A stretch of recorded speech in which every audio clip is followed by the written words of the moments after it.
This is not going to be a very fun video to make, but I feel as though I need to make it.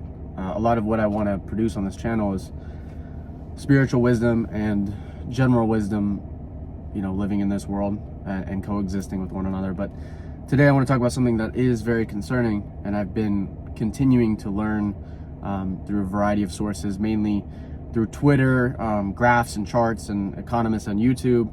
There's some really good ones out there that really want to, you know, present the truth. And so I've compiled, you know, a few pages here of information. You can go ahead and fact check me on any of this. All of it is from graphs, so I'm just literally taking exactly what the article says, and I've written down some key points to talk about on truly why the largest real estate crash, bigger than 2008, is coming and is unavoidable, and there's nothing that we can do about it except for prepare ourselves and not be overly ambitious about the current state of the market, and watch the way we spend and be cautious.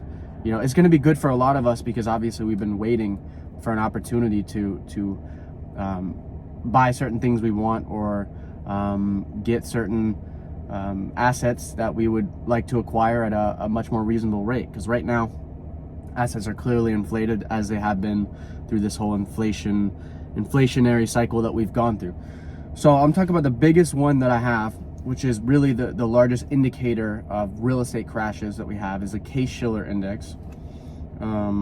We have a 20% increase from just a year ago, and I believe the CaseShiller Index chart that I had went up to 2022. So technically it'd be, you know, if it's still increasing, it'd be higher than that. But that was from 2022 to 2021, it went up 20%.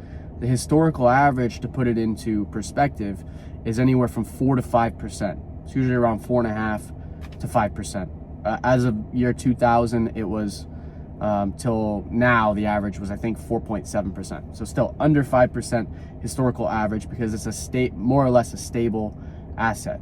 There are booms and bust cycles, which we know of, right, through a variety of historical context that we have, that is true. Booms happen, but generally speaking, it is a safe asset over the long term, right? 20% in 1 year nonetheless is wild, right? So what happened in the last cycles too was a lot of volatility happened. If you watch that movie The Big Short, I really like that movie. They had Steve Carell's character and all the other ones who went to a neighborhood in Florida, and they were with this real estate agent who said, you know, 6 months ago I sold it for this, and then now they're asking this. And so it continued to almost go up, and not almost, it went up in a very unhealthy fashion, and it accelerated to a point where 1 year it was 350, the next year it was 400, the year after that is 450, and then all of a sudden people are willing to sell it for what they bought it for, which would mean losses, because you have to pay your real estate fees and dues and your real estate agent and all the other stuff. So people are doing that now. I'm watching the real estate market. I've seen people put it up for the price that they would have had it up 2-3 years ago, or what they would have bought it for. It's if you look on Zillow and all the other ones and pay attention, you're going to see some interesting stuff, a lot of price reductions. Nonetheless, CaseShiller Index, that is an important indicator. I would look at the charts and see how exponentially higher it is comparatively to even 5 years ago. But to see where it was at the peak in 05, I believe it was, to where it went in 2012, which was the bottom, you're seeing a massive decline in what would you call it, a graph, right, going down. It's the same thing now. It went down just a little, and it's like, if anyone's out of their mind, they're going to think it's going to go down a little and keep going up. I mean, it's going down, and it's going to continue as you watch over the years to go like this. Just telling you, you can look up the chart yourself, and it's clear as day. So those are a few things. Look at that chart, it speaks for itself. That's almost enough for this whole video, but I'm going to give you some other stuff that's really concerning, to say the least. Buying versus renting right now is, and these are 2022 is the numbers that we have. We don't really have much 2023 numbers. So as of 2022, the average cost to buy, which means the mortgage payment you're paying, is the US average is $2,600. The rent average as of 2022 is $1,845. So it's something comparable would be, I think it says 40% of a difference if you wanted to rent. You'd be saving 40% every month if you wanted to rent right now. So that discrepancy is generally they're supposed to be close to one another. If you look in 2006, which would have been the peak on this bubble that we had for buying versus renting, we had the buying average in 2006 was $1,494, so about $1,500 a month to buy, right, for your mortgage.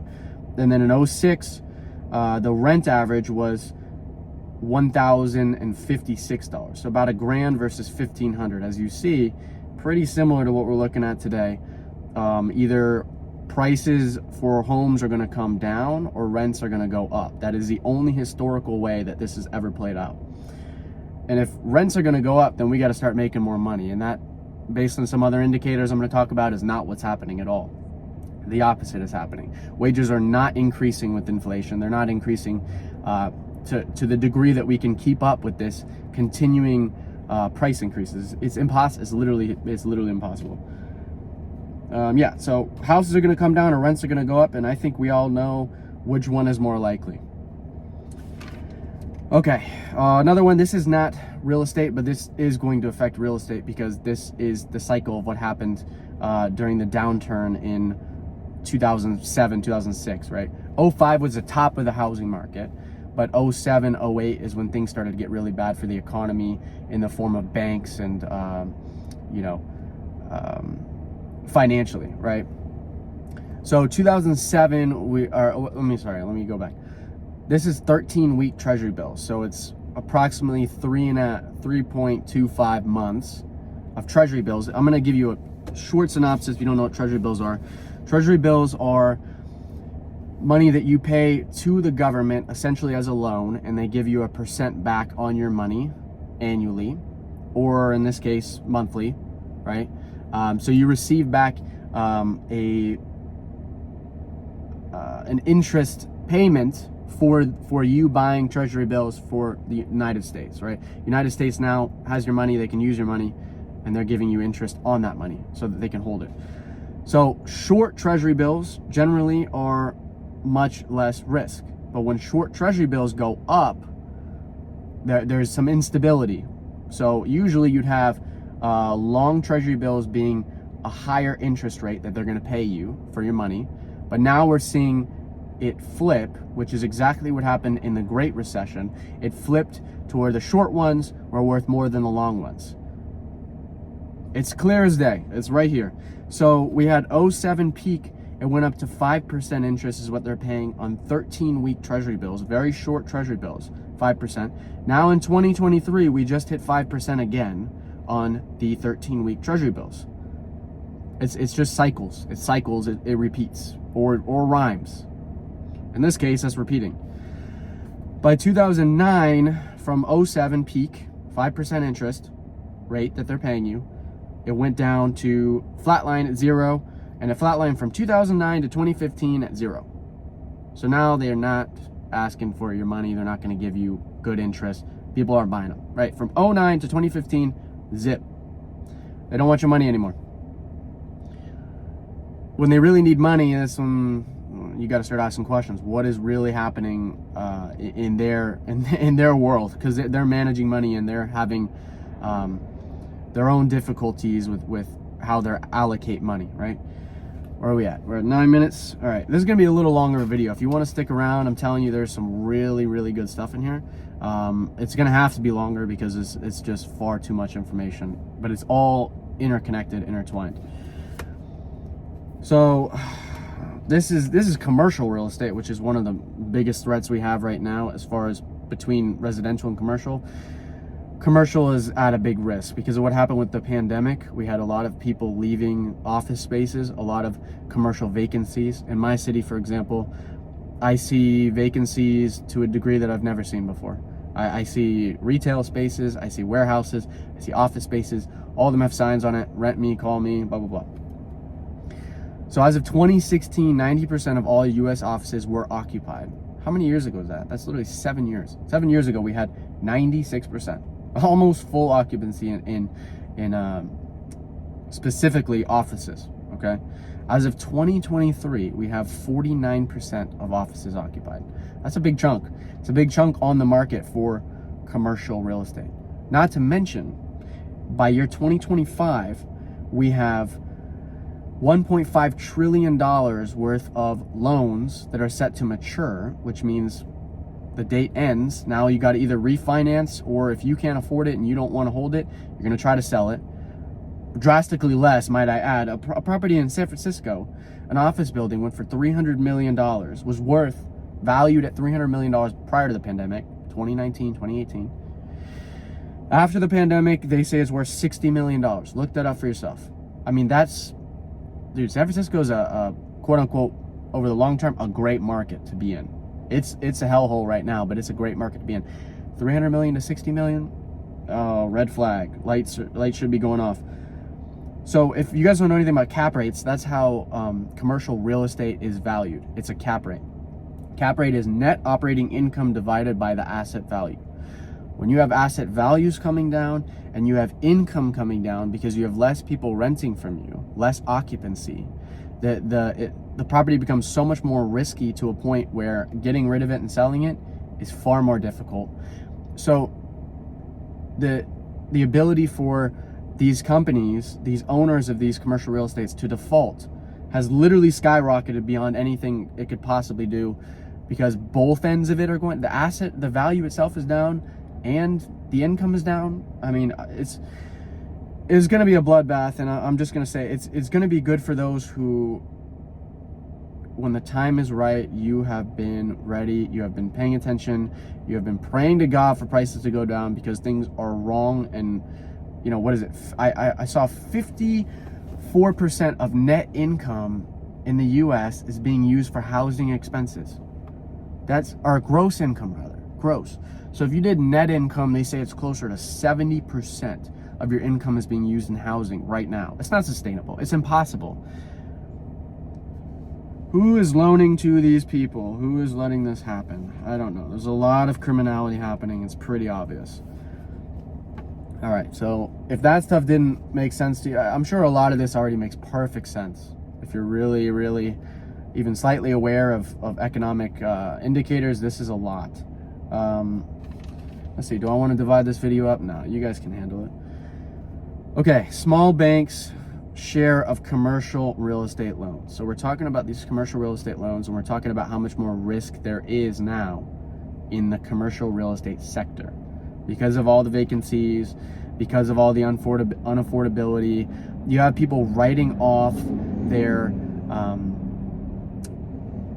commercial real estate, taking losses on it, and just counting it against their taxes, tax lossing it, so that they don't have to bring someone in at a lower rate. I mean, there's greed involved. These people are not going to take certain amounts per month. Yet no business can afford to pay that rent. They know that. So they're doing the tax write-off thing, and that's why they're okay with it being unoccupied. That's part of the reason too. You realize how are these people even able to sustain not having anyone in their, having any income coming in? They're writing it off. They have a lot of money, a lot of income. So we'll go back to small banks' share of commercial real estate loans. Sorry to get off track, but hopefully that explained it for you. In 2008, we had 54% small banks had a 54% share of these commercial real estate loans. They're called CMBSs, commercial mortgage-backed security. They had 54% in 08. Now they have 70% of the share. I mean, these banks are literally going to fail. I mean, so many of them are going to fail. It's going to be like this domino effect where people are. Just be prepared. Just stay relaxed, stay composed. Just understand that this is all part of the cycle. Don't get worked up. Don't get freaked out. Stay in prayer. Stay believing, having faith that things are going to get better for everyone and everything, because all it's getting better for right now is the elites. And you should be happy when you see things start to deflate. Deflationary spiral is what it will be. Okay, we got middle income households. Okay, this is why we can't afford to continue paying. Middle income households have increased their wages by 8.7% since 2019. So again, this data is until 2022. So from 2019 to 2022, middle income households have increased their wages by just under 9%. Yet, the average cost of their expenditures, their total increase monthly, net, would be 10.9%, so almost 11%. You go from 9% to 11%, we have lost money every month as a regular working class citizen. We have lost money. We have not had any benefit in all that stimulus. No benefit. We've only been placed further into a hole. It's just the way it is, and there's no going back. But we got to be able to adapt and to be ready to kill it. Honestly, make a killing, because wealth is built in downturn cycles, not when you're in the biggest bubble of all time. Okay, the wealth effect is a good theory. The wealth effect states that people spend more money when the value of their assets rise. Value of their assets, their stocks, their real estate, their whatever. They're going to spend more money because on paper they are wealthier. Now, it's equity, it's tied up in your home. What do you mean? Yes. HELOCs, that's the next thing. Home equity lines of credit. People borrowing against their mortgage. Yeah, but a lot of people are doing that right now. So I'll talk about HELOC in a sec, but there's one called home equity loan originations, which had some data on that. From 2021 Q3, quarter three, we had approximately 220,000 total loan originations. The following year, 2022 Q3 as well, we had 322,000 home equity loan originations.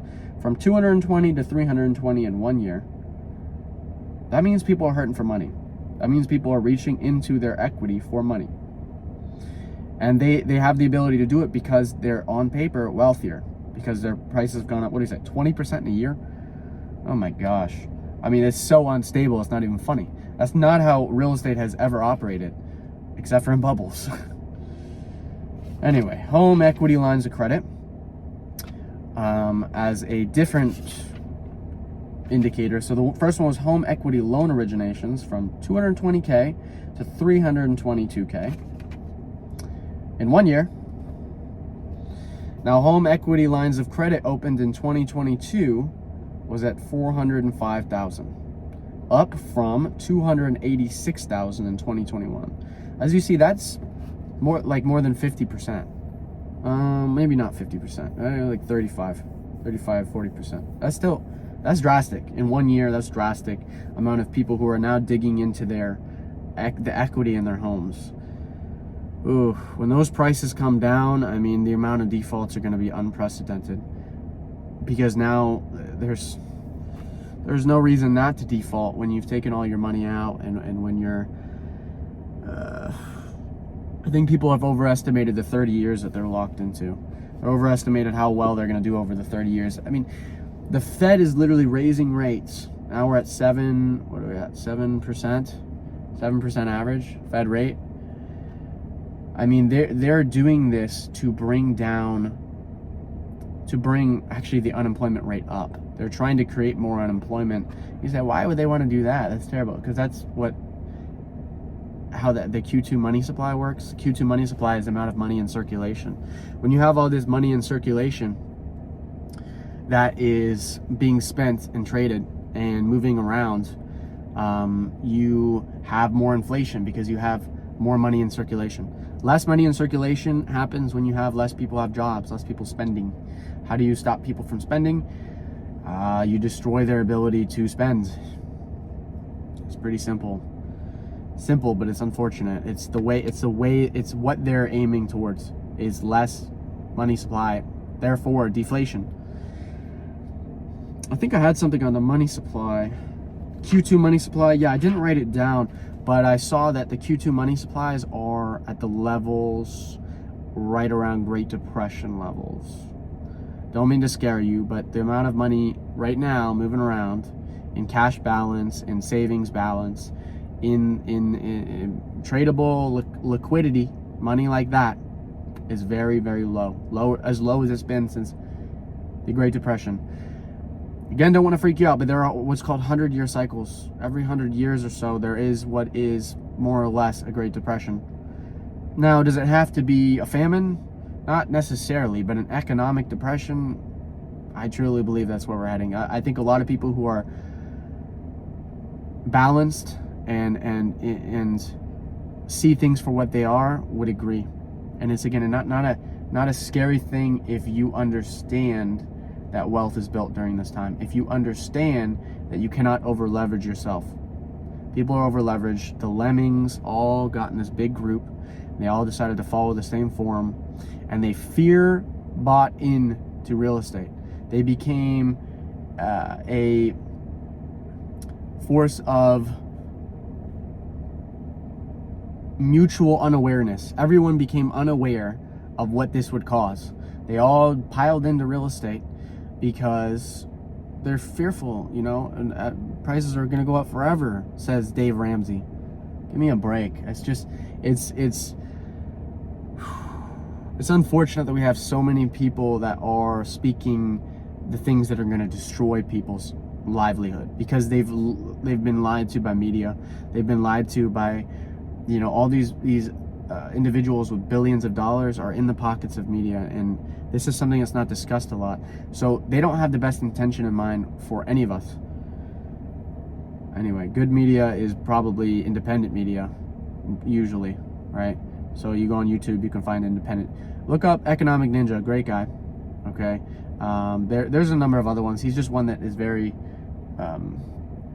easygoing and very, I don't know, I like his style. Let's just put it that way. Okay, where are we at? Oh yeah, we're talking about how the consumer's broke. All right, 2021 peak U.S. savings rate, $2 trillion. All right, where are we at now? 2023 March. Okay, we got a little data from this year. 2023 March. Just take a guess how much it's fallen. 50%? More than 50%. We're at about 500 billion and diminishing in savings. So there's a few guys out there that believe that our savings rate, our savings balance in the US is going to be completely drained by either September of this year, 2022, or 2023 rather, September of 2023, or by early next year. I just want to remind you of something too. Back in 08, in early 08 around March, banks started failing. Lehman Brothers, all this, you know, there was, I think 4 of them.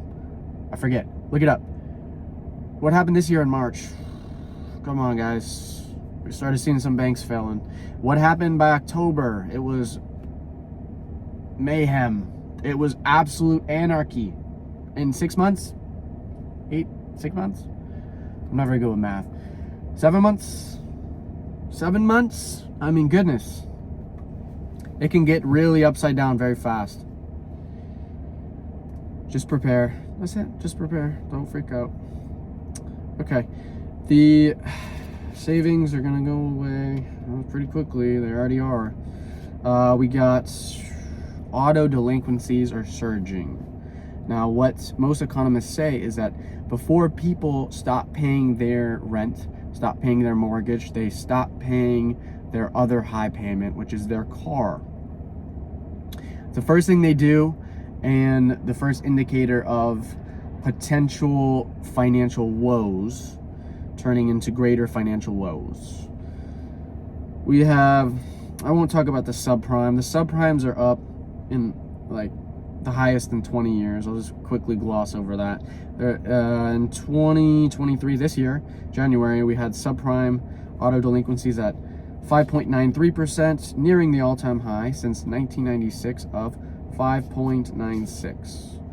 So that's a pretty recent stat for auto delinquency loans. That a lot of those they say is 30 years old and under, so they're younger consumers' loans. Subprime means crap, no good, risky. Still a sign. Okay, I had to move my phone. Temperature problem. Had it in the sun too long. But I guess I'll kind of wrap it up on this note. which was the 2024, other way around, Q4 2022.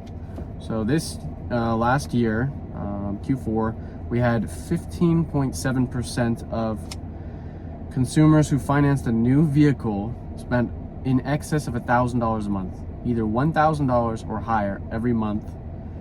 They're locked in on a new car payment. 15.7%. That's a pretty staggering number of people that have committed to paying $1,000 or more a month. You look at all the new trucks on the road; they're crazy expensive. So, people just to get into not a regular new car, but a decent new car, are spending insane amounts of money on their payments. I mean, that's risky and scary, considering they don't know if they're going to have their job in a year or two. They don't. I mean, these are just, there's uncertainties that are around that people don't consider when they commit themselves to such a crazy payment, like $1,000 or more a month. You know, the amount of money you're spending versus how much you're taking in, as we know, is far worse than it has been since other recessions. So we're looking at literally the most amount of money we're spending per month on just living expenses alone. I believe in history, I don't have that exact stat, but over 50% of our gross income is bad. All right, the loan defaults are 33.5% higher than a year ago. That is from this year, 2023. Cox Automotive is the one that said 33.5% higher than last year. So that's what I have written down for information. I think that that's probably enough to make you go, oh yeah, things are not good. Things are not, meaning things are not all, they're not going to get better. They're going to get a whole lot worse first, because there's booms and bust cycles. We know this. Those of us that are paying attention to history, we know this. So position yourself, be ready. Continue to do your homework and due diligence. Understand markets, understand macroeconomics if you want to be very wise in this world with how to position yourself monetarily, and make the most of what you can do with your resources. You know, you don't want to tie your resources up into depreciating assets. And these people who have purchased real estate in the last 2 years, 3 years, are going to be locked into a depreciating asset very soon. And if they can make the payments, they might try. What happened in the Great Recession bubble, 07, 08, is that people tried. They tried really hard to continue maintaining their payments, and they realized, I'm literally paying on a loan that I am underwater in. And so it didn't take till 2011, 2012 for the bottom to hit. And that's when people started really dumping. You know, people tried to hold on, and a lot overestimated what they could keep up with. And they saw how much their home value continued to diminish every year until the bottom. And then they caved.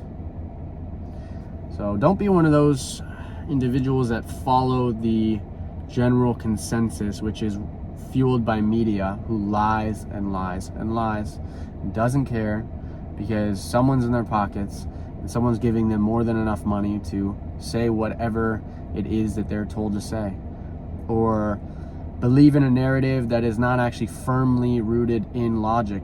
It's rooted in emotion. That's what causes these bubbles to begin with, is a bunch of emotion, like grown babies trying to make financial choices that could potentially impact their entire life. You might know someone, you might have family who bought, I do, goodness. I mean, you might have relatives or friends or someone that decided to go all in this bubble. And it's gonna be painful to see the repercussions if they're actually stuck in that payment cycle and not able to make the payments. It's gonna be painful. So it's not a laughing matter, it's not anything to respond with anything other than compassion. And just know you gotta be able to catch these things early on, and the way to do so is by studying macroeconomics. There's a number of ways to do it. YouTube, That's my preferred. I mean, Twitter, follow some good Twitter accounts too. So yeah, keep your head up. It's gonna get better for us young people who want to buy houses. Goodness, they were trying to tell us we'd be locked out of buying houses forever. You're the guys buying the houses. That's what you're doing. So you're also the big institutions like the BlackRocks and the big boys with the billions stopping us from owning homes. Great reset. Yeah, we see you. You're about to reset your finances is what you're going to do. You're about to see what happens when you mess with the Almighty God of Israel. That's the basis right there. That's the foundational element. That everything works out, you know, in due time. And we got to endure for the meantime. We got to put up with the challenging, you know, unfair, unjust reality that we're given, because it's going to form us, it's going to shape us. And then when we got time to just absolutely demolish, I don't know if that's a word, but just absolutely slay and kick butt, you know, we do and we will.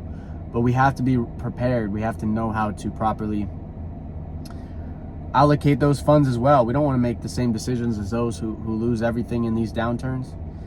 You want to be prepared, and you want to know how to move in these downturns, and then to buy real estate when it's low, not when it's high. You know, all these other things. But yeah, it's going to get really bad. It's going to be financial depression levels. Truly don't see any other way around it. But we have to respond accordingly. We cannot shift the macro conditions. We can only be aware of them. So stay in tune, stay researching, stay involving yourselves, because no matter how you're going to build wealth, whether you're going to be someone who makes money from a boss or whether you're going to create your own money by being a boss, makes no difference in the fact that you need to know macroeconomic indicators so that you can be in the right thing at the right time. What do they say? Oh, time in the market is better than timing the markets.